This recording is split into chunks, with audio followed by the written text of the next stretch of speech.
Hey gang, it's me, Uncle Todd here, and we're going to look at the latest episode of The She-Hulk. Poor Jennifer. The episode starts with her going on several dates. It's a nice little montage of her going out with Josh, who she had met at the wedding of her friend. And they have several dates, culminating in the last date with him spending the night. They're having, and then he's gone the next morning when she gets up, and he starts ghosting her, which really starting to irritate her, and she's worried. But she can't focus on that right now because she gets a call from Emil Blonsky, aka the Abomination, his parole officer. He informs her that the inhibitor device is not registering, and so he has to go down to the compound that Blonsky had started, and he would like Jennifer to go along because A, she's his lawyer, and B, she's the She-Hulk. So they get there, and it turns out that it was a malfunction due to Blonsky having to save one of his chickens from an electric fence. So it gets repaired, and then the parole officer skedaddles. He doesn't want to be anywhere near these people. They scare him. Meanwhile, Jen's going to leave herself when two of the people staying at the compound, a swashbuckler and a Mambo, who's a genetic hybrid experiment, smash her car during a fight.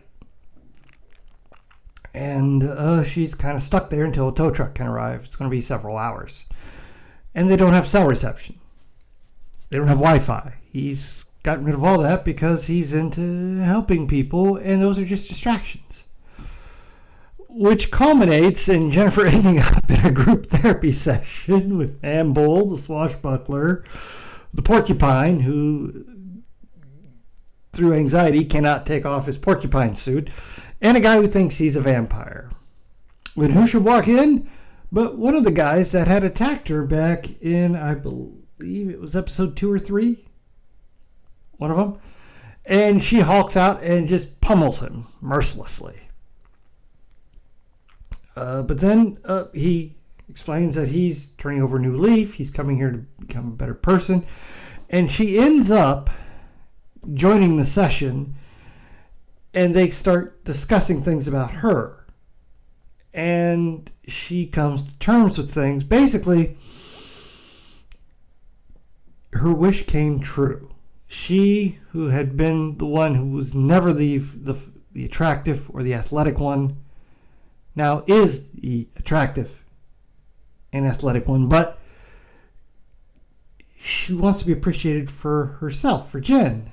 And she thought she had found someone like that, but then now he's ghosting her, and they go through this hilarious thing where they critique everything she did during the dating and why it was incorrect. And it culminates with her becoming Jen in front of them, deleting Josh's number, and then going into the sweat lodge for a while. When she comes out, she's better, a little more centered. And Blonsky says, anytime you want to come back, they're there for her. They give her a homemade good luck card. And Porcupine is so moved, he takes off his mask, and everybody flips out because the stench is horrendous, because he hasn't taken this thing off in days or weeks. And yeah. Then when she's heading home, we flash back to the night of the stayover.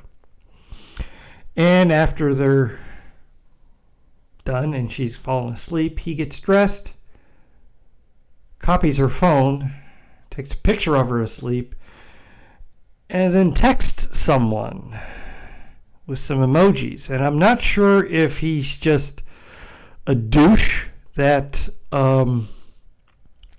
slept with her for points because he slept with a Hulk, because he's texting at the Hulk King, I think.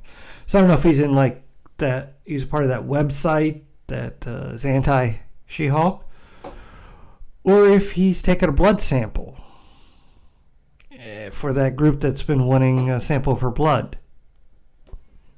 Either way, he's a douche. And I hope he gets what's coming to him in one of the last 2 remaining episodes. I think there's only 2 left in the season. So I hope he gets smacked around for all of his douchiness. But yeah, really fun episode, really funny episode. A lot of great humor, especially the whole group therapy thing. Where there's this great running gag between the guy who's a swashbuckler and the man bull, where because of the way he dresses, the swashbuckler is sort of a triggering thing for man bull because he looks like a matador. But he's not a matador.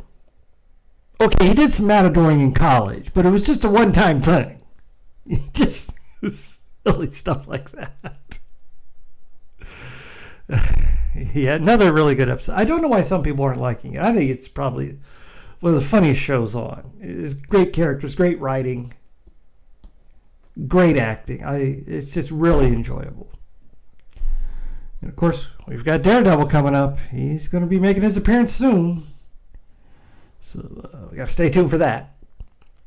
Please hit like, share, and subscribe, and I'll see you next time.